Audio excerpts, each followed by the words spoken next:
In the last episode, we sailed from Kefalonia to Lefkada in the heart of winter. We can tell you that these months were cold and very wet. So much rain had not been recorded in a very long time here. We could have left, but we stayed, and thanks to that, we learned a lot. We tested our motivation and the boat in rough conditions, and we got to know her very much in detail. We learned what we can compromise on, but also what we cannot. Hello, I'm Erika, and together with Stefan, we quit last year our comfortable lives in Switzerland to live and go on adventures with our 42 feet aluminium sailboat.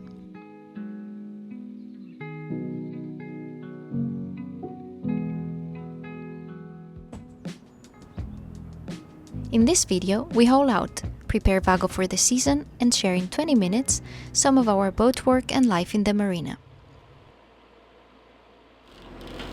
What a swell, guys.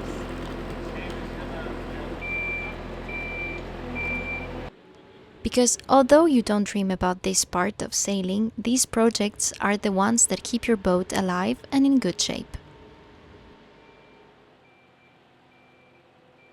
When you have a problem, something to fix on the boat, and you know about it, you should not procrastinate. Life at sea is not patient. And the more you live and use your boat, the work will get more, 100% guaranteed. So you better get to work and do what you have to do now, before it gets too much.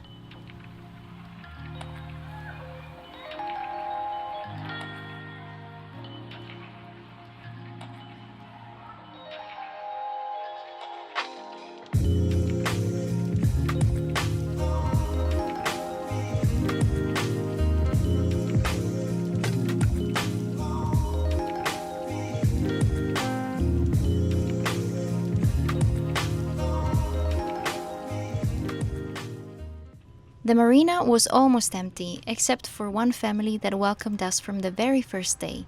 A group of stray dogs and two little puppies that decided our boat was their roof now. We started feeding them, and they spent their days and nights right here under VAGO.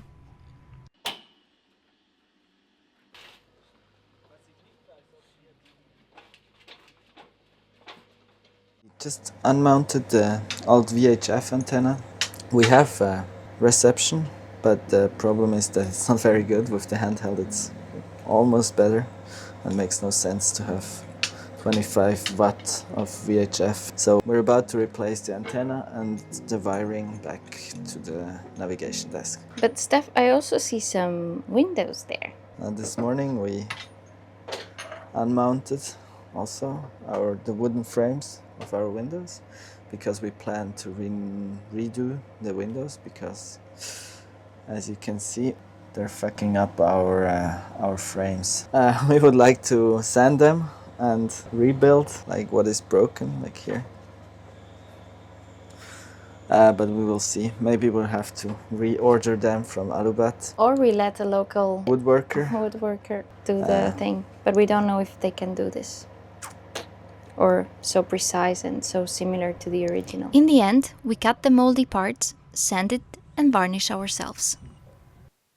The first weeks of February, we still had a lot of rain, which didn't allow us to start with our outdoor work. We took advantage of those days to buy all the tools and materials we needed to implement every project. But of course, even with 10 lists and reminders, you always forget something, right? We got a new hi-fi system and replacing our old, so we already have like holes. What is a kind of a problem, because yeah, everyone who drills with hose saw knows that it's not so easy. So I just prepared some screws here to guide my hose saw, and we soon see how this works.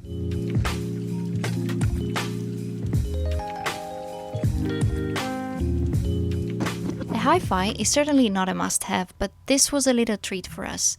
We do love music and really wanted to have boxes inside and outside as well. Because sometimes it's also nice to sail and listen to your favorite songs. Do you agree? But the real work started as soon as the weather shifted for good.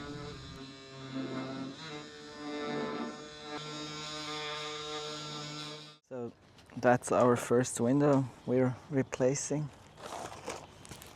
We had to break it out with raw force, and this is the new one. Yeah, there's already one in. We just checked the size. Let's see if we get it still out. Probably not. Have to push it from the inside. Yeah. I go.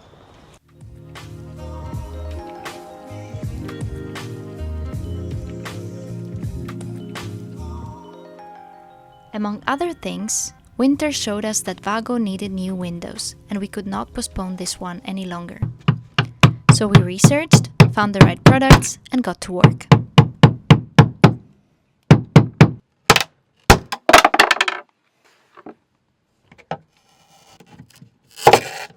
Oopsie.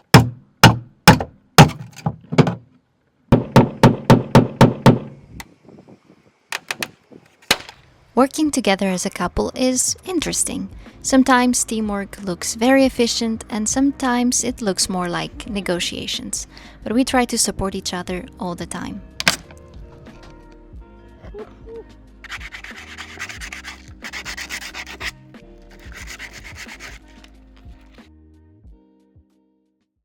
Apparently you should put one whole bottle of glue. Every sunny day, another window, until we had all 6 out of 7 done.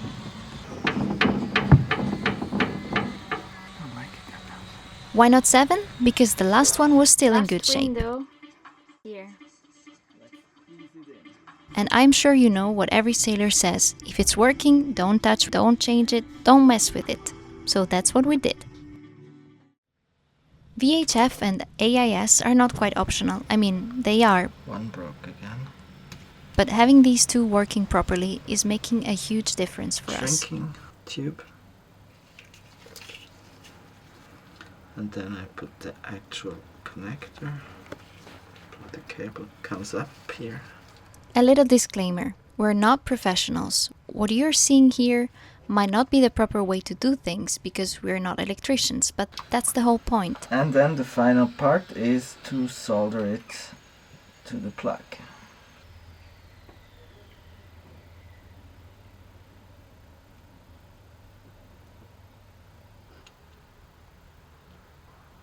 We're learning to do things on our own, to get our hands dirty and gain as much experience as we can.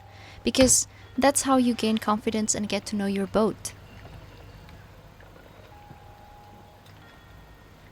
And you can only connect the two cables then with a connector. We also took care of our rigging and decided to install a furler for our inner forestay, allowing us to sail under stronger winds. Winter, again, taught us that preparation is everything, so we want to be prepared this time.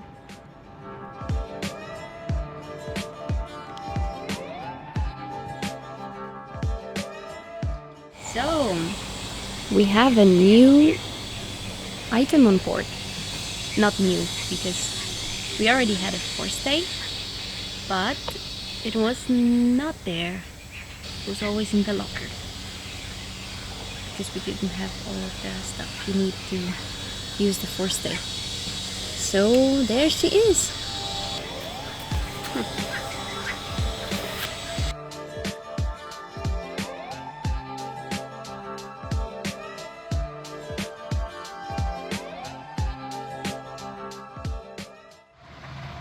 No floor here. We're trying to take care of the wood, so I'm sanding and putting some oil to protect the teak. And yeah, today is a very good day, so we have to be very productive. An additional solar was also on the list.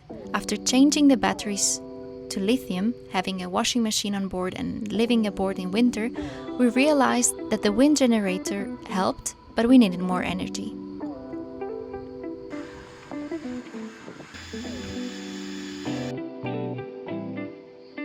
What's on the menu? Totopolo. Marina style. Poulet souvlaki. I believe it is important to have some good lunch, dinner, or dinner, call it how you like it, while all this work is happening. During the day, the boat is pure chaos, but during the evening, we would try to calm down and share a comforting meal, because your nerves deserve that. So this is our dinner. No. Dinner. Now it's a dinner. It's a dinner, but we skipped the lunch today. Too much work, too much motivation going on.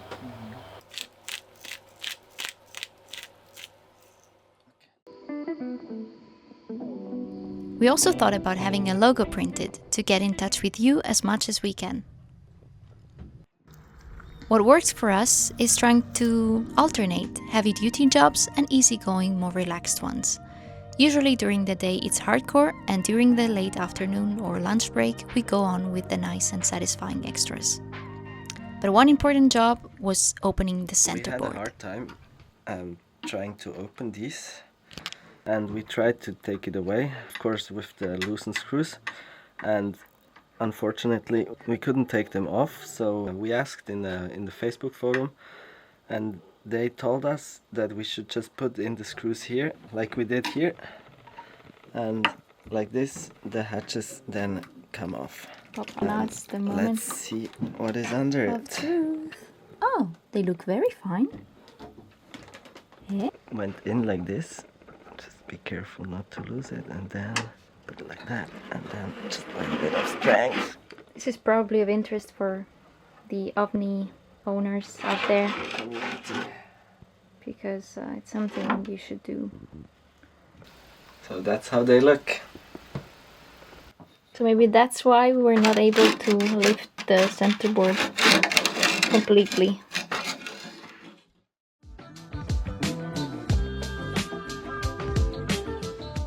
When lifting out the boat after winter, we noticed several spots in the centerboard showing bare aluminium, meaning we had to take care of it now before real corrosion starts. So we sanded and relayered with epoxy and antifouling in the end. Before buying the boat, we had the chance to have a nice handover with the previous owner, so we came here for the past 2 seasons. We helped and learned how to take care, winter the boat, or prepare it for summer. Until now, we have been in 2 out of the 3 marinas you can find in Preveza, in the Actio area. We can recommend this area if you plan on hauling out. These marinas are different between each other, prices may vary a bit, but they're both very efficient. Want to say something about Lina? He's the cutest friend in the marina. How did we meet him? How did we meet? They just welcomed us the first day we arrived, and since then we kept feeding them, and they would just keep coming and taking some sunshine with them.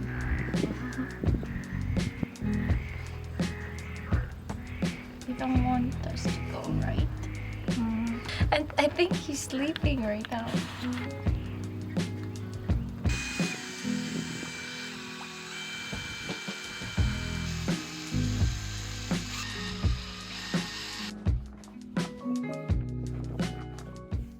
So today I have to maintain the anodes. It's a crucial part on our aluminium boat. We discovered a little part of corrosion on our rudder down here. So I checked the anodes. They actually have the connection to the aluminium of the hull. They make the connection with the screws here. You can also measure it with the multimeter. And unfortunately, I found out that the connection was not that good, continuity. And there's a little sound that shows you that there is energy flowing,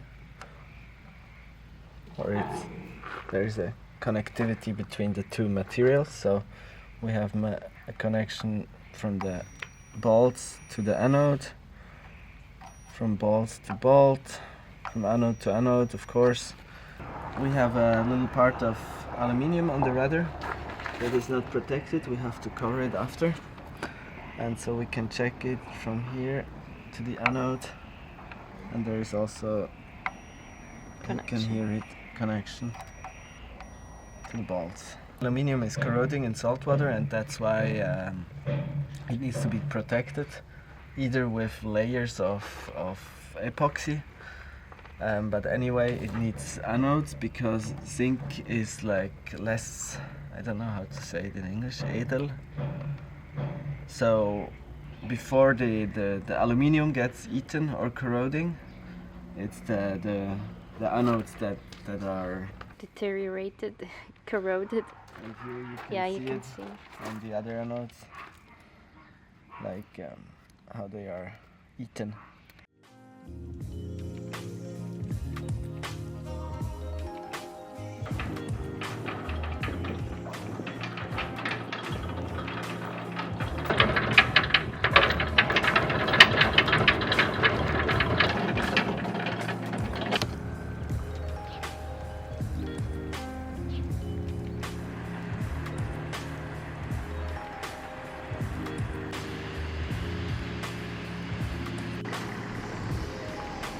And you can find very good chandleries and hardware stores in both Lefkas or Preveza.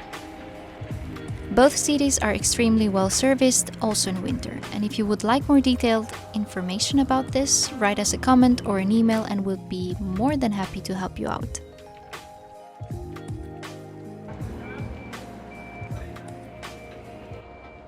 And here we are, ready to splash, to finally enjoy the nice weather and sunny days ahead.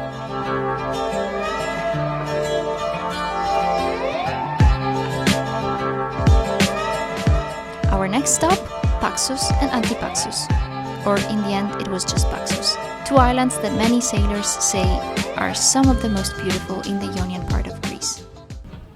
And finally, after a month in the boatyard, we are more than ready to sail again.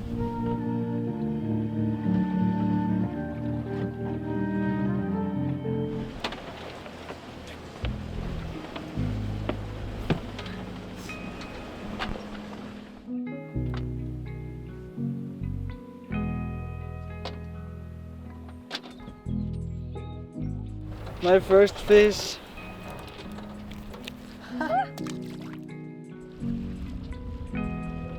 If you liked this video, click the like button, drop a comment and subscribe for the next episode. See you out there!